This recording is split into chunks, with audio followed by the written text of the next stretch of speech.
there was a problem with the bus that they got stuck. So the bus driver calls me. He's telling me he needs to be home at 2:36.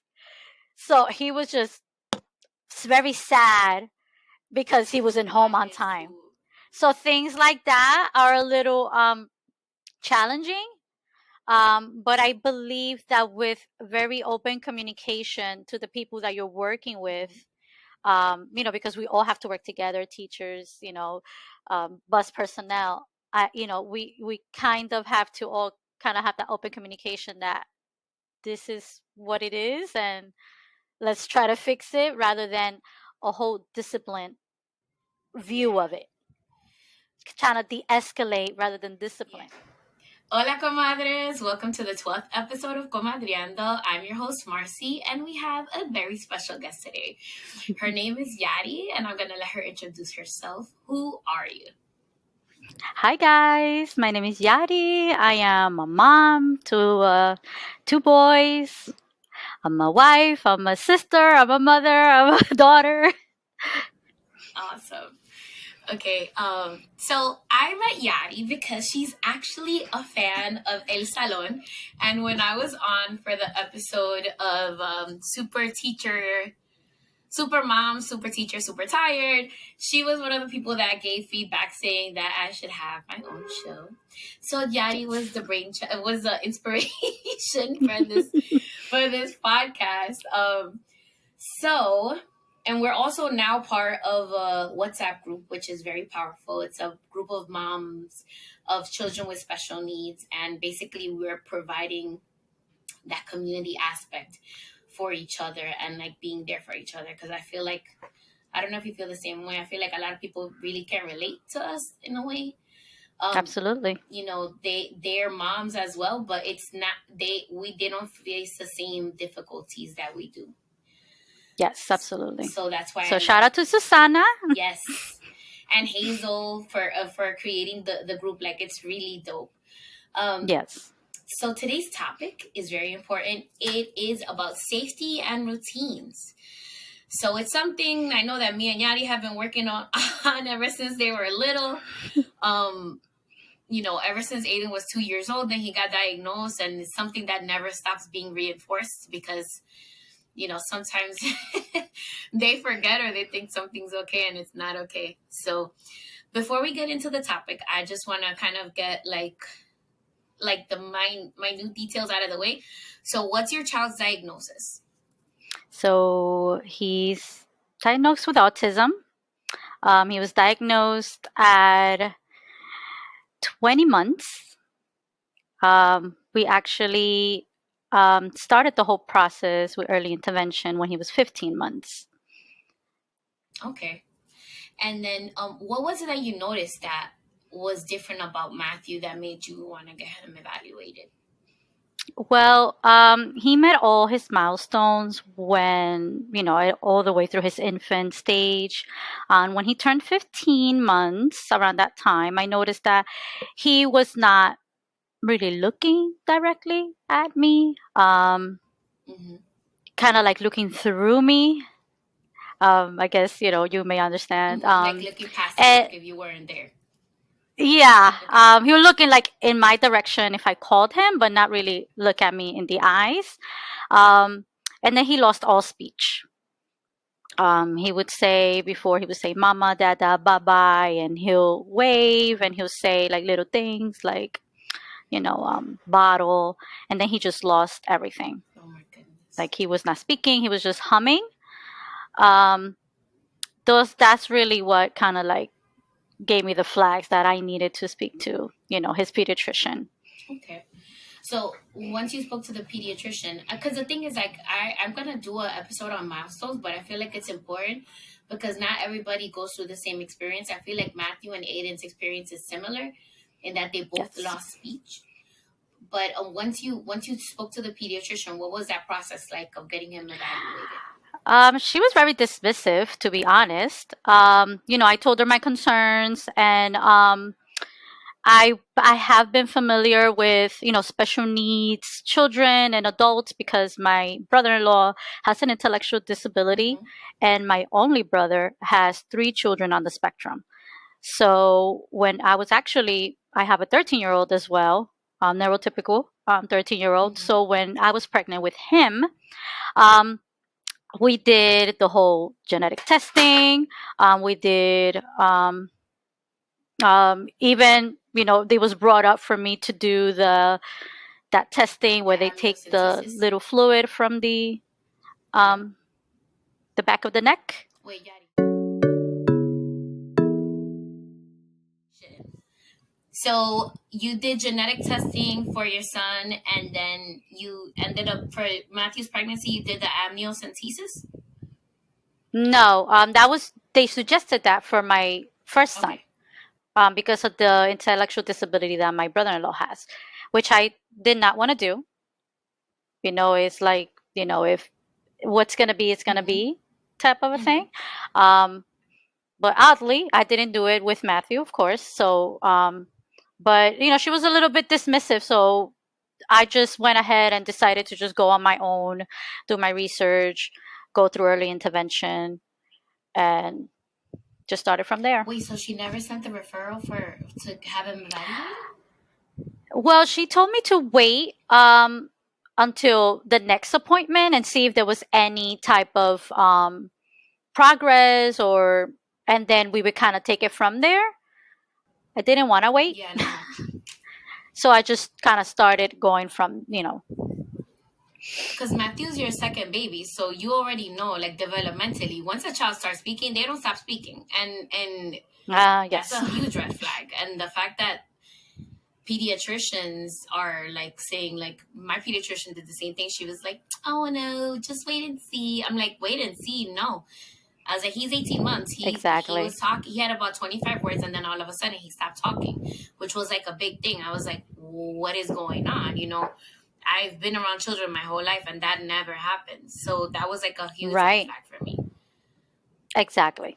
So then once Matthew got diagnosed, what was it like those early years with him and in early intervention? Um, it was tough in the beginning. I mean, Matthew was a little tiny, he started services at 16 months. And I had a great ABA therapist, which kind of told me, autism is what most likely the diagnosis will be. So why don't we start working on, techniques for, to help him develop, which I agreed. It was very tough in the beginning. Matthew would cry for 2 straight hours in that, but he will comply Mm-hmm. to everything that was being said. Okay. And then little by little, he started warming up to the therapist. And then when he turned 2, then he went into, the little school. And he was there until he was 4. And then when he was going to preschool, we actually had to, we toured a couple of schools. We didn't feel that it was the right fit for him. And I was very involved with the CPSC office and all of that. So she actually told me, if you're willing to travel to Hawthorne, New York, there is a great Wow. school there where, it will be something maybe more of what you're looking for. Hi. Yari says hi. Which, which we did. And that's where he went to school for 2 years. Okay, so how did you feel about that school? Was it like specialized in ABA therapy, or how was it? Yes, it was an APA based center, which would put the children within their profile. So it was a 6211 setting, and and they will put them with the same kind of like the same profile. So it's not like, you have a, someone high functioning Mm-hmm. or, more verbal, and then Matthew was the one not speaking. So it was pretty, everyone kind of in the classroom was in the same pace. and they were very involved with the family. So we all kind of worked together into like, the things that we wanted to target for him, That's awesome. haircuts, toileting, food toleration, speech, all of those things were in place that made me feel much more comfortable. I felt that some of the schools that I visited, it was like the same diagnosis, they're all in Hmm. there. So to me, I just didn't want him picking up things from other children and vice versa. I didn't think it would be a consistent progress or regression, whatever that journey would look like if we were all mushed together in one classroom. Yeah, I agree. Even though sometimes I feel like heterogeneous groupings, like having a kid that's higher with a child that is not speaking, will give them like the como a model for them to like Yes, aspire to for speaking. But then again, like those kids that are speaking, like is it gonna influence them? Like for example, like Matthew speaks a lot now, so like putting him with a yes, kid that is non-verbal and like stimming vocally, how is that going to affect them academically and also socially? So I see right, both sides as a teacher and as a mother as well. yes. So talking about routines, like how did you help like through the ABA and what the work you've done with Matthew, how did you help him get like a sense of normalcy or like like build routines into his daily life? Well, I mean, I guess it depends on which side people kind of want to see it. Since he was so young, and we kind of established he will get to on the bus at the same time, he will come home at the same time. The therapist will come after school at the same time. So he was just so kind of like, I don't want to say a motor, but it was for him. That's what he it was expected, and he knew it. Matthew is very fixated on predictability. If it's something that's unpredictable, he Mm-hmm. just doesn't like it. And that's when kind of like we're working on self regulating and how to cope Mm-hmm. with changes. Yeah. So I think that, I guess, like I said, in the way that you see it, it could be something that's, it could be a blessing. It could be, challenging at times, but he thrives off of it. He loves it. He loves to know what's going on.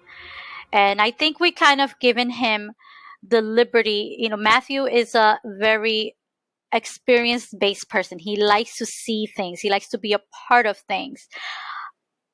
You know, uh, I know that the stereotype, Yeah. right? That they say is that they're non-social or they're not empathetic. Matthew is the most social little guy. He has no shame. He can go and say, "Hi, I'm Matthew," and just kind of go from there.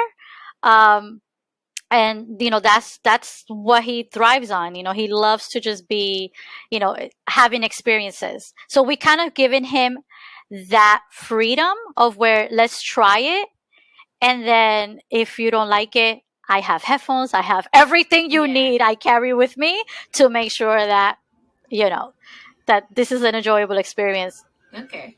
up to your I love toleration. it. So Yes. what do you do when there's like unexpected or unprecedented changes in the schedule, like to help him cope? Like, what kind of strategies are you teaching him to teaching him to self-regulate? Well, now he's no longer in that school. He's in a different school now, which it's more of a life skills based.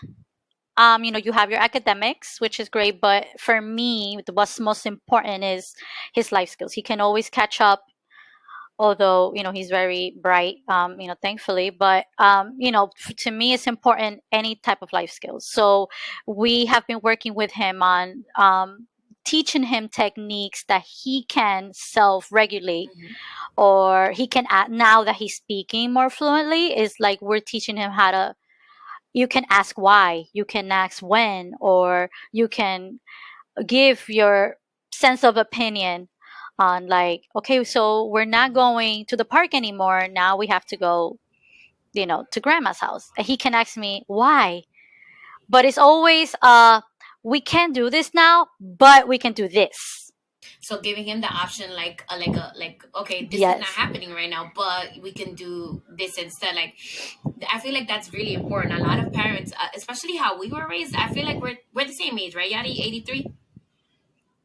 Okay, Yes. so yeah, so we're the same age. Yes. So the way we were raised, it was kind of like, usted va a escuchar lo que dice mami, and that's it. Y tú, you can't And question that's it. anything. But like teaching our Exactly. kids to question and giving them a response, not kind of like because I said so, is very important because like they don't see the world the way that we see it necessarily. Exactly. And to me, it's very important now that he is able to speak. Of course, he doesn't speak like a neurotypical 7 year old or 8 year old, but now that he has a voice, I want that voice to be validated. So his opinions Yes. matter and they're valid. So, I want him to be able to advocate for himself and ask questions, and because we worked so hard for him to get to where he's Of at now. course. He's 7 now. He really started speaking in sentences maybe 2 years ago. Yeah, that's important. So it's not that long Hmm. ago. So to me, now it's like whenever there's any discipline, because we do hold him accountable because he understands. So we try really to have that balance with Hmm. him, and kind of giving in the kind of, he likes to feel that he has control over certain Yeah. situations. So it's like, okay, well, for example, he wants to take a bubble bath. He's like, I want to take a bubble bath at 2 o'clock. Very specific. And I'm like, okay, Matthew, well, we have a choice. You could take it at 2:10 or 2:15. Which is your choice? Yeah. 2:10. So we just kind of made a shift there without having a whole, possible meltdown, or why I want to take, a bath at this particular Yeah. time. So it's very, a lot of predictability on my end. I'm trying to kind of, I don't want to say manipulate, but kind of yes, Yeah. into like, okay, well, we're not doing this now. We can do it at another time, because that's another thing that we are working on with him is patience. That's And I important. feel, my personal opinion is that for so long he wanted to say something and he couldn't, that now it's like he just says it Hmm. and I need to do it now. And he's he loves the Hmm. timers. So if he is supposed to sit for 15 minutes, he will put his own timer on his iPad and he'll sit for the 15 minutes. And it's just, the bus comes at Oh my 7:32. god. We need to go down at 7:29 so that he can just stand outside. He does his little walk and I record him. He Oh yeah, does this yeah, yeah. little walk in place for autism, for our friends in that platform. Shout out to Puzzle Life. Yes. They're also a great platform. We Amazing. could They we will welcome us with open At the end arms. we could talk about that because like I feel like I want to give Sure. them like a shout, like a proper shout out, and like explain what it is that they're doing. Absolutely. Absolutely. Yes. So, he's very routine and time driven. Yeah. Like this Uh-huh. one time, he gets out of school at a certain time and he's the first stop on the bus. So he's usually home maybe 15 minutes after school stops. So there was a problem with Oh the my god. bus, that they got stuck. So the bus driver calls me. He's telling me he needs to be home at 2:36. So he was just very sad because he wasn't home Not on his time. food. So things like that are a little challenging. But I believe that with very open communication to the people that you're working with, Hmm. because we all have to work together, teachers, bus personnel, we kind of have to all kind of have that open communication that this is what it is and let's try to fix it, rather than a whole discipline view of Yeah. it. Trying to de-escalate rather than discipline. Yeah.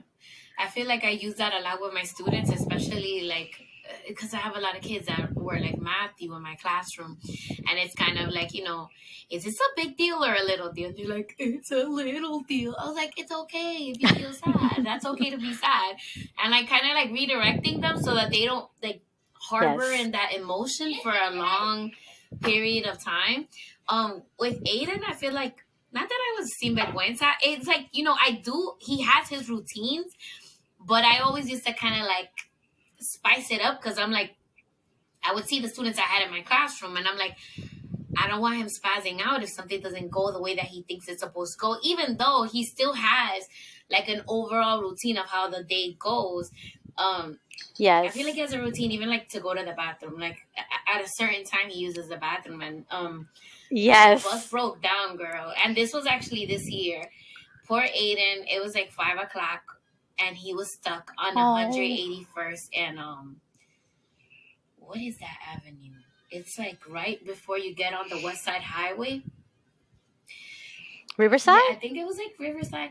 Y me llamaron. They're like, oh my God, Aiden is telling us that he needs to get off the bus because he needs to use the bathroom at 5 o'clock. And I was like, oh snap. So I had to take a cab, and there was like so much traffic. It was actually like a Thursday afternoon. So I'm like rushing from here. Like it's only 10 blocks. Rushing from here over there to get to the thing. And Aiden's used to using the bathroom. He's not used to like peeing in the street. So I'm like, yes, Papi, same. Like, you can take out your wee wee, you're gonna pee here. He's like, no, mommy, there's a restaurant right there. He had already scoped it the whole time he was on the bus. He was like looking around. He's like, ¿Pa dónde yo voy a coger bus al baño? So he's like, restaurant in the corner. Can we go over here? And then he went and he took me to the restaurant. He asked the waiter. He's like, may I use the restroom? And he took us Wow. to the Well, bathroom. I think that's amazing because I think that another kind of behaviors that we see a lot, because I know I've been asked about it a lot, is constipation and using the restroom. And Matthew doesn't go, he doesn't have a bowel movement outside the house. It doesn't matter how long we're out. But when he gets here, then he goes, everything is all good and dandy. But the thing with him is like waiting, right? Like if we're in the car and he has to, pee, he's like, but I have to do it right now. So there's no time to like hold on. So it's I feel like it's anything regarding routines and safety is just such it's an ongoing journey. It's such an ongoing journey. He was also in the beginning. He would think every yellow school bus was his yellow school bus. So he would, at one time, he tried to run across the street. So that was like something that I needed to trigger, like right then and there. So, with him is always like a conversation before anything happens. So we're going downstairs. You're not going to touch like the wall on the building because, it's dirty. All right. I was like, so you're not going to do this. So what are you not going to do? And then he'll repeat it. I like for him to repeat it back to so me. That you know that he understands. Right. And are we going to touch the bus? Are we going to run to the bus? No, mommy. So he actually learned the numbers on the bus. Wow. All the numbers on the bus. So he goes, oh, 1, 2, 3. That's my bus. Aww, so cute. And then he'll start scripting because he learned everybody's bus route in the school with who goes in. I remember you told me that, and I thought it was like the cutest thing ever.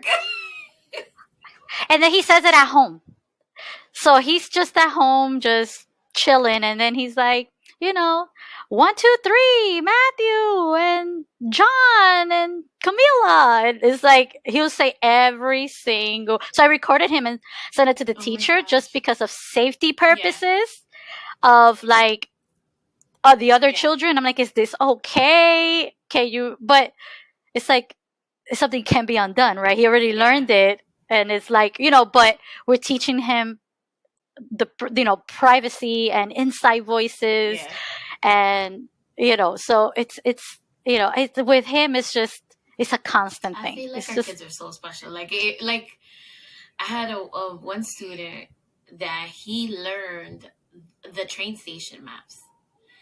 So you would tell him um you would be like, I'm not gonna say his name. I'd be like, John, I'm gonna leave it from the school and I need to get to Penn Station. What train can I take?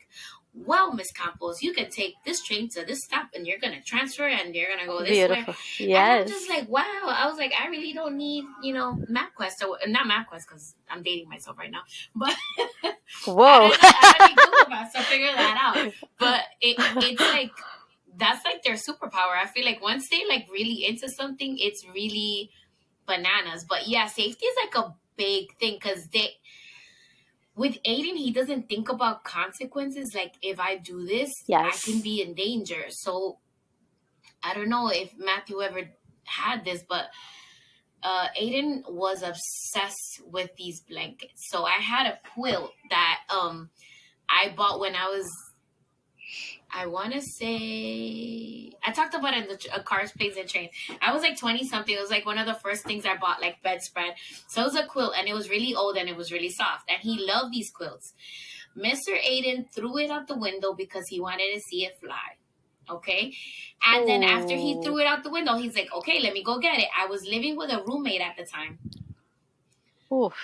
Nena, he went to the door, opened the door in his underwear, barefoot, ran downstairs. Been there. Ran downstairs to the front of the building, and got the blanket, right? I thought he was gonna come back upstairs, but like I'm like in the bathroom actually, like using the bathroom, and I'm telling my roommate's daughter, I'm like, Aiden's leaving the apartment. You need to go after him. And she's like screaming at the top of, when people don't know how to handle a situation, because she's a little girl still. So she's like screaming, and then her mom's not getting him, and I'm just like running out of the bathroom, put on something. I was actually wearing like, one of these house batas or whatever. So I'm like running downstairs, and I happen to see the neighbor. She doesn't live here anymore, thank God. But this chick opens the door and he goes to the actual street, like where the cars are. Ooh. If it wasn't because of this one kid that I know him from like the longest. Shout out to Omar if he's listening. Omar chased Aiden, like bolted down the street because he was going from our street to St. Nicholas. Bolted down the street after Nino to grab him and like was able to bring him upstairs, and I was able to bring him upstairs. Pero let me tell you, they have no sense of danger. It was to a point that he was like opening the door. I had to put the little chain, like install an extra when I had one and he was able to reach it. I had to put one at the top. Yes. And I'm already short. So I had to put one at the top so that he wouldn't be able to use it. And I'm just like, wow, like, they have no concept of danger. And it's like those little things, like what Matthew did with the bus, like those little things that you think it's not a big deal, but for them, when they perseverate on something, it's very hard for them to break that. At one point, también, when he was younger, he was like 4 years old. He was obsessed with logos. So he liked all kinds of logos. So he would take the credit cards from my purse and look at like the MasterCard symbol, the Visa symbol. He would stack the cards, put them together, and then he would hide them from me and put them under the pillow. But then the logo thing got like even more. Like he would like want to get newspapers because he wanted to see the logos of the food. And then it got to a point he was like obsessed with like Spectrum, like the cable company. Like the cable company, huh? Was it Spectrum? No, Optimum. Uh-huh. Había un truck. There was a truck of Optimum across the street from my mom's house in Jersey. Él no salió corriendo del patio to go touch the truck. Oh, wow. Thank God we have a sign that said like a child with autism lives in this house. So the people that were like driving like slowed down specifically for that. And we were able to get them. But it's like, implementing these routines and like kind of like foreseeing where your kid could like make a bad decision. Yes. I'm sorry, I interrupted you. Yes. Go ahead. What were you going to say? No, that's fine. No, it's like, the same thing with that is, I know we spoke about the swimming classes that he takes. We, just went on a vacation and then he just did not have any sense of that pool was 6 feet. He just went straight in there. My husband really just, he grabbed him. So to me, that's very important because I had a drowning incident when I was young. So I'm already carrying that Oh my trauma God. through life. So I just said, you know what? This is something that is very important to me. And getting in that particular program, it's hard Mm-hmm. because it's the demand is there and it's just the one, right, in the city. So and that was, we had to just get him to start those swimming classes and learn those techniques of the breathing and and he's loves that so much. He's so focused on it. It's like that's the one thing, right? Like when they're like fixated on the one thing, they just Mm-hmm. focus. Their focus is just amazing. And now he's just kind of swimming on his own little by little. But that's where these life skills, techniques, and it's like you have to have like eyes in the back of your head. Let me tell you, and Good. the thing with kids with autism, I don't know if our listeners know, but people with autism, one of the leading causes of death, unfortunately, is drowning accidents. And it's because Yes. they're so drawn to the water. Like I remember Aiden used to have. Oh my goodness, he used to play with the water in the toilet.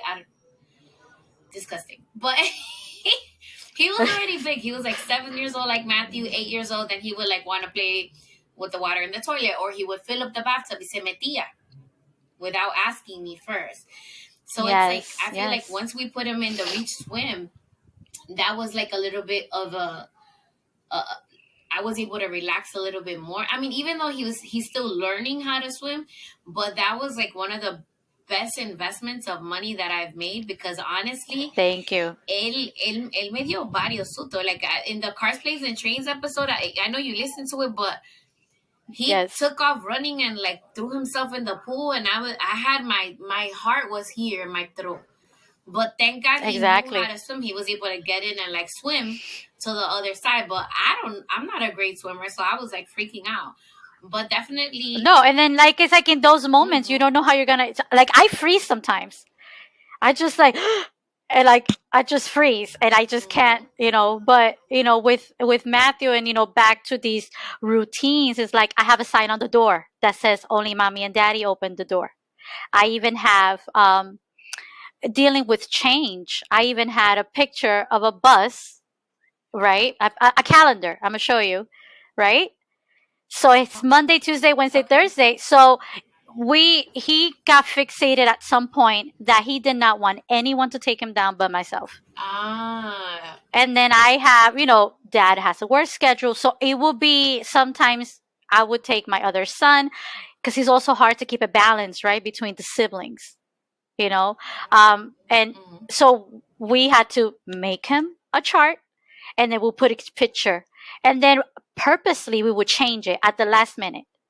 And they would be like, Matthew, so today mommy would take you down, but tomorrow and Wednesday daddy would take you down. Or, we'll give him some sort of a mm-hmm, preference. Um, but it's like we have these signs all over yeah, the house. We have another sign with the routine. Like I wake up, I brush my teeth, I drink my milk, and then kind ah, of like, and then on the other side, we have if things change, then we'll go to the yeah, other side. But to him, having that sense of control and kind of mm-hmm. seeing things is like, so social stories, he thrives of these social I love stories, that. and then he learns them and then he's scripting them over and over and over and over and over again. Let's take a sidebar. So, I don't think I've talked about scripting on the show yet. But I think you mentioned maybe I something mentioned with it briefly, but scripting is when people with special needs, particularly people with autism, repeat a certain dialogue that they have learned either via TV or in a book or that they've heard other people say to help them cope with changes in their routine. So they do that to make themselves feel comfortable. So I know Aiden scripts all the time. Um, yep. the thing is, like, he's learned how Yes. to use it appropriately now. So it's really it's interesting to see. But yeah, like I love the fact that he internalizes that and like scripts whatever it is that's going on to help him understand what's going on in the situation. Um, Yeah. And I love the fact that you guys are like actively working on helping him be comfortable with change. Most of the time with Aiden, like sometimes and you know, dealing with other people, I try to like tell him ahead of time, like if things change, I try to tell him like the minute I know, so that it's not like a surprise later on. But sometimes like I'm with people that are a little bit unpredictable, or things change last minute. Like for example, you can't Yes. control other people, so um just like having him be okay with that. And I kind of, I usually like try to use rewards too, because like if he does a really good job and there's like a change in schedule, I'm like, listen man, you can have that juice. Because I mean, I try not to give him things with sugar, but I'm like, yes, you earned the Hawaiian punch, have at it my friend. Because listen, for me it's hard, and I'm a I neurotypical get adult, you it. know what I'm saying? You imagine a kid. I remember when I was a kid, Yeah. like my mom and dad, my mom's a Taurus. I don't know, but like they're very they change their minds about things last minute, and then they just expect you to kind of like go with the flow. And not that I was like very rigid, but if I'm expecting something and then like it just changes de buena a primera, you didn't communicate with that with me. Um, Even now as an adult, I feel like I get not upset, but I'm just like I don't want to do whatever it is that the new Right. activity is. Yeah. So No. I put myself in Aiden's place and like Matthew's place, and I'm like, yo, it'll be nice if you know ahead of time, so that your mind is like wrapping yourself around this change in routine. Because like honestly, I feel like routines are very important, and it helps people, you know, become more successful and to be able to do more and be more comfortable in their environment, honestly. Oh yeah. I mean, I agree. He just, we're since he loves social stories, and his scripting so much. It's like we always try to do. Oh, what are we gonna do if something changes? That's okay. So he'll talk to himself. Changes happen, and that's okay, and I can ask mommy why, and I So can ask my cute. teacher why. So it's like, and then I feel like in the beginning he doesn't really have the understanding, but he'll repeat it, and then he'll kind of like, okay, now I kind of get where we're going with Yes. this. If things change, it's we try to give him all the tools that he Mm-hmm. needs to be able to self-regulate. Or the busing is always I feel like we need to a do roller we need to do coaster. a whole episode on busing and have all the moms Oh my from the god. group come in. Because let me Yes. tell you, I feel There like was that's a the biggest problem we have as moms of children with special needs is the busing situations. oh my god, and the lack of communication Oh with my schools and god, parents is yes. just, yes. So the bus, they had changed the actual bus. So the bus, when it hit the brake, it will make this particular noise. Oh my So god. Matthew is sensitive to low noises and certain pitches. So it was like to the point that he would just not get on this bus. And we gave him all the tools. The school even gave him an iPad so that he can just travel with it, the headphones. It was even to the point that the teacher will come Oh to my my house god. in the morning and would work on that social story with him as he's going on the bus. And it was just something, a change from like Tuesday to Wednesday.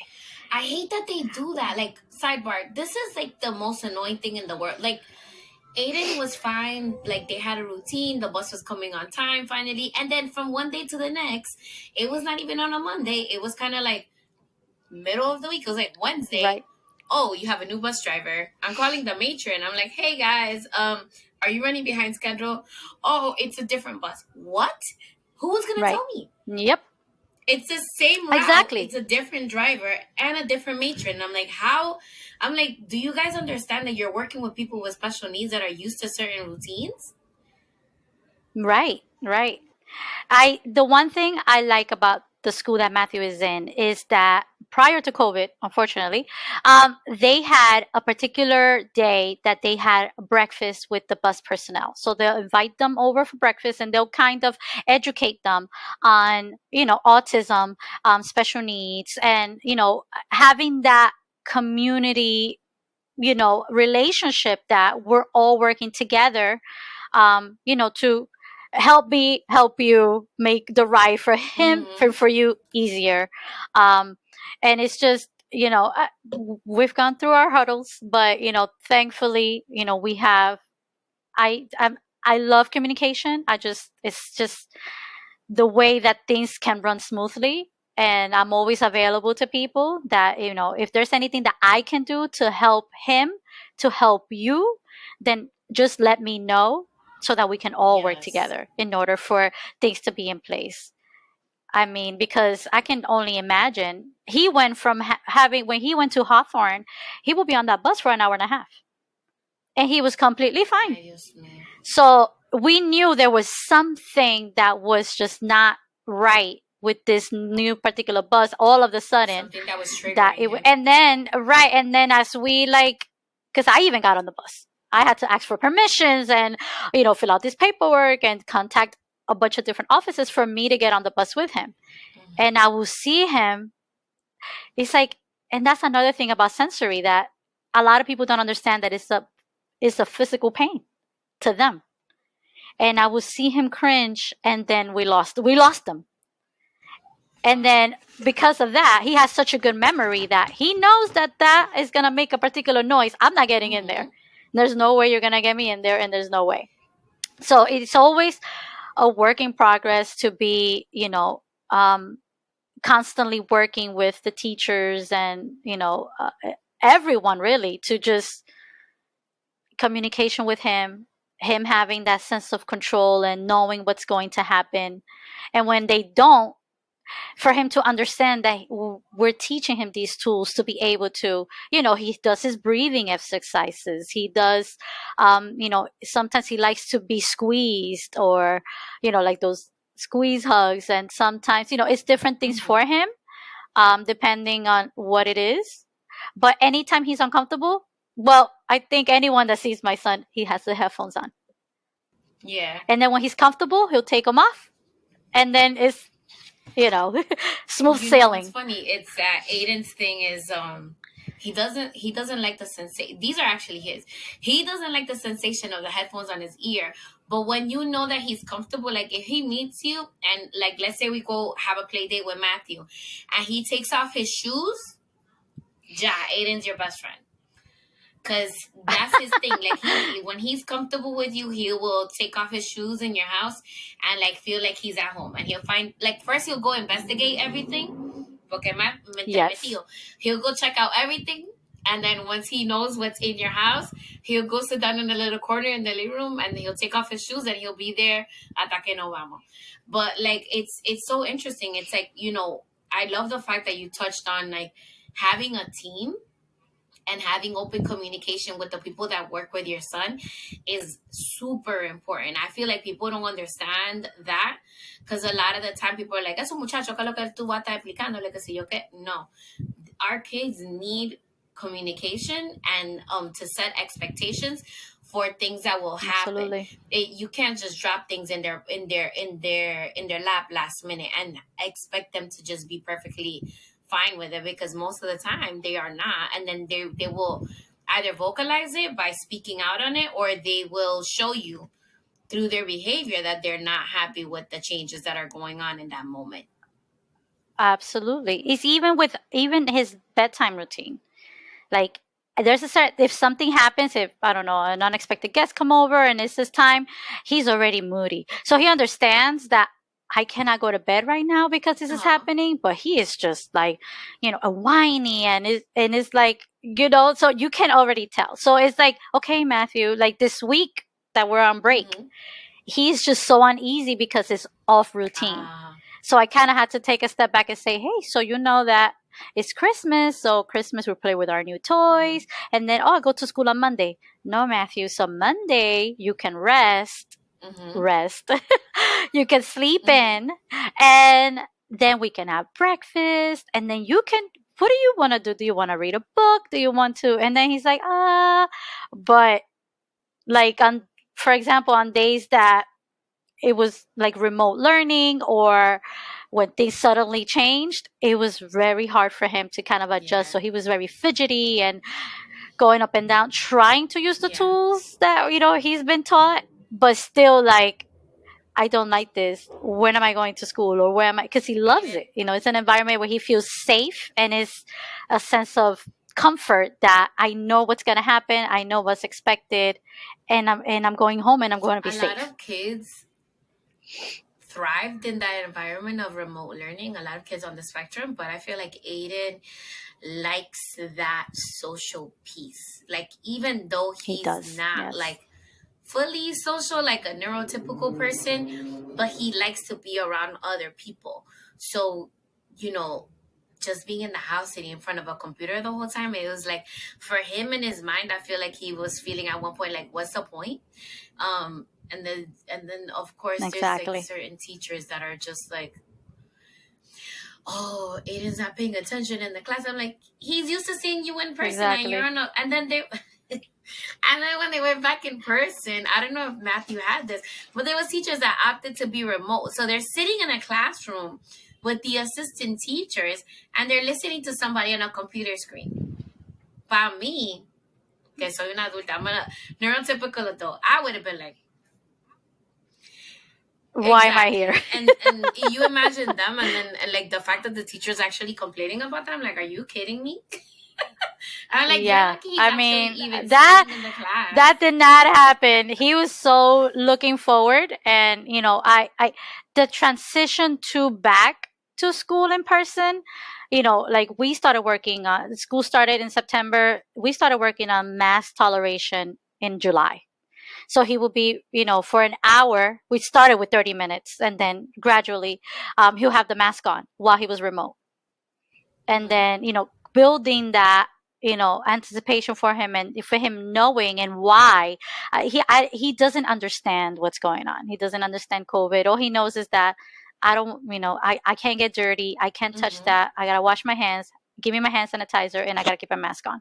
But the specifics, obviously he's not aware of. But by having him go through those steps, little by little, is so beneficial for him. I mean, not everybody's the same, of Mhm. course, but for him, it's he thrives off of it, and he needed that. He really advanced a lot academically, I believe, and in some life skills, like finally using the restroom, like Mhm. totally off everything. Independent. It happened during Wow. lockdown, um, which is great. But socially, I felt that he didn't want to, they will have a morning meeting or afternoon reading, and he would just not want to be around certain kids because of they might stem or whatever else. So to him it was like, oh wow, I didn't expect that.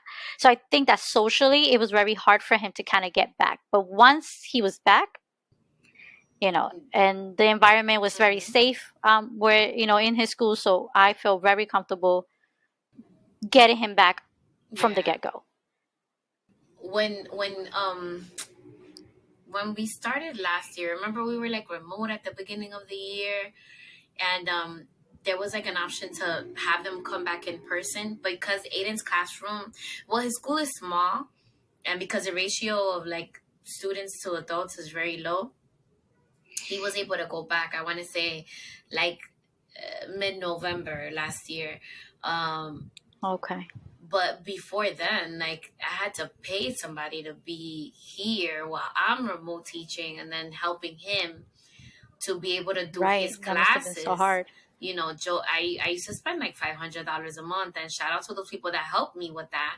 Yes, it was a job, but at the end of the day, like, that was something that I needed to do to be able to have him be able to participate. And even then, like, the minute he went back to school, it was like nothing had happened, and he was perfectly fine with wearing his mask. He did need verbal reminders once in a while, but like after the pandemic, he couldn't have a bus para, because there was nobody that lived around our neighborhood. So I got him a cell phone, and then with that too, like, the routines is like, doing the little mantras in the morning. Okay, our phone goes where?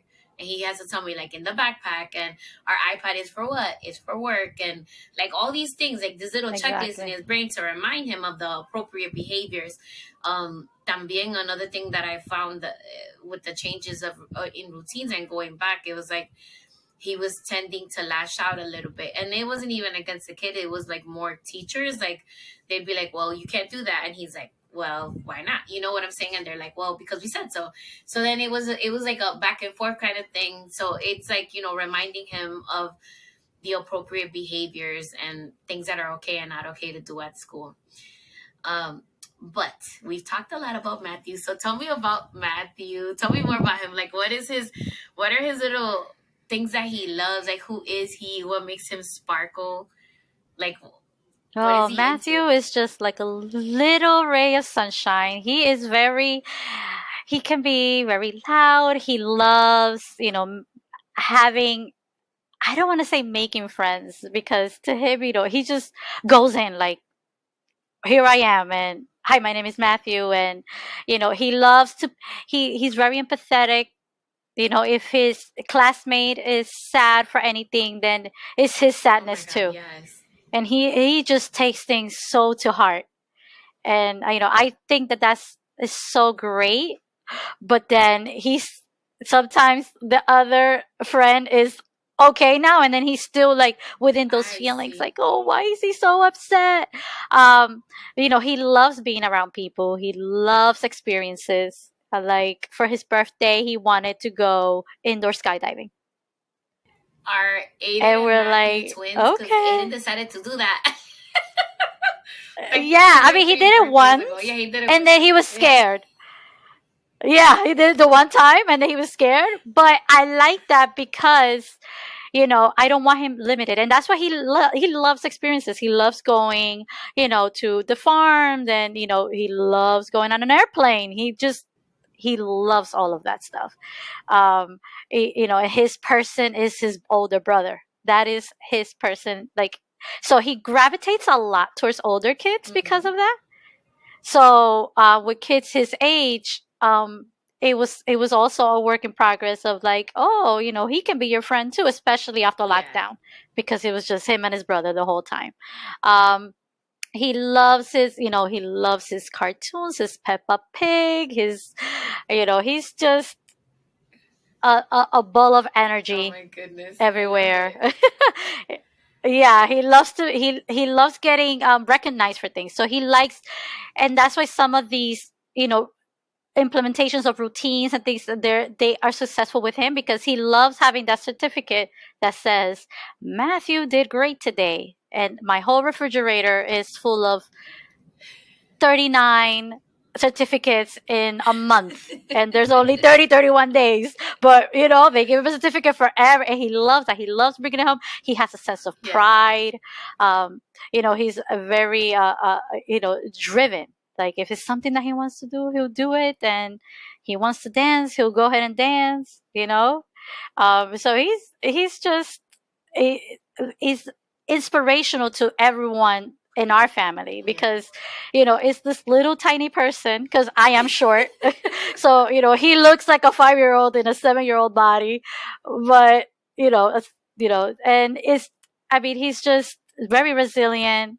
He's not scared of Yeah. anything, and he's just a pleasure to have around. Yeah. Not because he's my son, but I love seeing your pictures of him and him doing his little walking in place for autism. That like makes me so Yes. happy. And the fact that he's kind of like, like he says something about it is like so sweet, and like he's just like, that smile is just warms your heart, and you can see, I know that Yes. he's gonna go on to do like amazing things as he gets older. He's such a Oh, good kid. from your mouth to God's Amen. ears. Yes. So let's get a little bit serious. I want to talk about, like, what are some of your fears or reservations as the mom of a child Ooh. who's going to become an adult with autism in the future? Yeah. I really, like I said before, life skills are so important to me. I want him to be, every time they ask me for his goals, is for him to be independent in all. all shapes and forms of it. I want him to be able to, live on his own. And, my fear is that, you know, him not having that support, because when they're small, you have early intervention, and then you have all these different tools that can seem hard to get, but they're there. But as he's growing up, it gets a little bit harder to find support, to find programs, vocational programs, to help him achieve you know his dreams or whatever it is that he wants to do. I fear that you know interactions with the Yeah. community, to me, is something that I think about all the time. How would he be with law enforcement? Because sometimes he can be fidgety, sometimes he can be not comply at that right time. Mm-hmm. And being Hispanic on its own is already a worry. Male, right? A Mm-hmm. Hispanic male is already a concern for the future. you know I think just the resources, and I don't want resources to end, kind of a thing. It's always going to be a work in progress, with him. And I wish to live to 183, but Yeah. so that's really my fear. I want him to be able to have resources to be independent and um, deal with the community. um, it's a cruel world out there, and I want we want to keep our babies in a bubble, but that's not reality. So going to college, even high school, even now, where the school is telling me that he may be ready for a less restrictive environment, I'm already freaking out about that, because it's like, I oh, mean, where is that's he gonna good though. That go? means that he's It is progressing. amazing, right? But I always see that we have to look at things from different perspectives, right? I mean, teachers have their perspective, moms have I really try to be impartial and really see the things that he can thrive on and the things that he still needs help with. Mm-hmm. um but the future is just it looks bright and scary. Yeah, because it's something that we don't know exactly what's gonna happen. So that's I feel like that's where the fear comes in a little bit.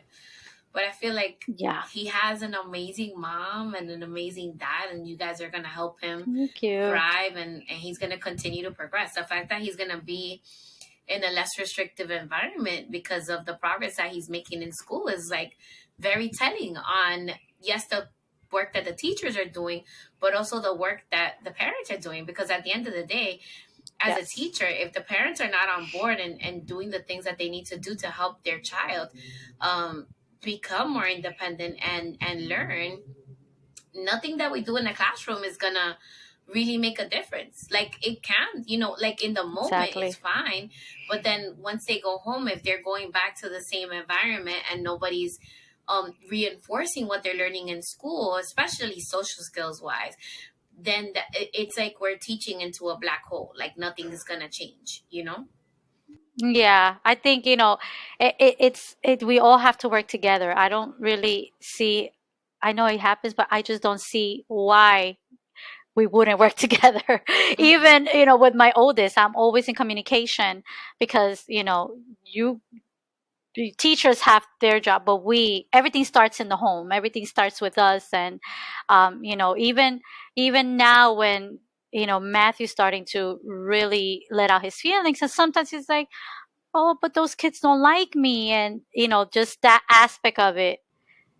I feel like there was a moment where, because he didn't understand, it would be if he had any rejection, it wouldn't face him, because he didn't really know what's going on. But Mm-hmm. now we're going into I know that they don't want to play with me. He doesn't understand why. And it's like, but mommy, he doesn't want to play with me, for whatever reason it might be. So I think that is something that is always going to be a Mm-hmm. fear of mine, especially in the future, where I can walk with him holding Yeah. his hand, or, I want him to be able to take what comes and have the tools to understand that not everyone it's going to be like mom or dad or, or my brother or my teachers. So it's so hard, and it's something that although we don't want to think about, we kind of do all the time. Yeah. That's one thing, the comadres know, and you know too, like my goal of this podcast is not just like to talk, just to have chop it up with people. It's like ultimately is to create inclusive environments where our children who will be adults are accepted and, praised for their differences. Like it's okay not to be the Absolutely. same as everybody else, and creating awareness as well, which is why I love what Puzzle Life is doing with the walk-in place for autism. And I'm gonna let you like kind of explain what it Absolutely. is, what the project is, and what the goal is for the project. Yeah, I mean, I happen to find them, and it's a platform that has welcomed, not only my family, anyone with special needs, and not only autism, it's any type of special needs. So, the point of the hashtag is that we're walking for 30 to 60 seconds. We're walking for people with Mm-hmm. disabilities, the people that can't talk, that can't walk, and it's an amazing movement, from their part. And I think that particular platform has led me to meet, wonderful people, especially, him, Midtown, and his wife. You also have Snipe, which they do, lives together, Mm-hmm. and it's also about resources, and understanding where the parents are coming from, and that is a household situation. um, and it's just bringing awareness, and I think, there's so many hashtags for everything. you know Yeah. so it only seems right, and they also had one for the month of December, that started the month of December, about bullying. And Yeah. and they I mean, it's a great thing for our community to send the message, of, they we matter. We matter, we're here. The numbers speak for themselves. If you don't know one, if you don't have a child, somebody, or Mm-hmm. of somebody, or it's just, so I that platform itself, I really want to shout them out, because they just really have that community, based interaction. They've done toy drives, they have done backpack, giveaways, and it's great for us to have, so that, because we're not alone. And it Yeah. could feel isolating, because sometimes even our family and Mm-hmm. friends don't really understand what the journey is, or why you have a bag with 3 chargers and 2 pairs of Girl. headphones, and you, you know 3 external batteries. thank you. A cell phone, an iPad, a backup cell phone, a Game Boy. So it's, that, along with the WhatsApp group, everything kind of correlated. Yeah. Like I found, this platform, and then from there I met someone who led me to the WhatsApp group, and I just really want to offer my son the best that there is out there. I want to give him the opportunity to, have, swimming classes, or have, these particular interactions. And I want my story to try to help somebody to, that it's a very tough journey, but it's a rewarding journey. There's highs, there's lows, and that, we're here to help each other and uplift each other and understand each other, because it's not always just chatting it up. But Mm-hmm. sometimes it's Yeah. hard. Meltdowns are hard. Changes Mm-hmm. are hard. And I just, I like I told you, I this needed to happen. Your podcast needed to happen. It's just something that I wrote. Like, we need more of Marcy. Where? What's her plug? All right. So, comadres, thank you so much for tuning in today. And as usual, how I usually end the podcast is follow me on Instagram at Comadreando Pod, and you can follow Yary at Yari 683 Yary683 is my it's my Instagram. And then, if you have any questions, if you want me to bring Yadi back, or if you want to bring more moms from the group back, which is another episode that's probably coming soon this season, just send me a Comadre-Gram or slide up into my DMs. You can send me the Comadre-Gram on my email. It's comadreando@escthenetwork.com. And thank you for spending a lovely evening with your comadres. Yari and I are actually recording right before New Year's Eve. So I want to wish Yari a very, very happy and healthy New Year filled with abundance, love, and happiness. Thank you so much. Thank you for having me. Thank you for being a voice for us. Thank you for, always being so graceful in your responses. And, Happy New Year to you, to Aiden, to all the moms out there. A safe New Yes, Year. please, Hopefully, everybody. we can all be in a group in Yes. person. Finally. I'm dying to for this to go back to normal, for us to be able to bring our babies around each other and, be friends. Absolutely.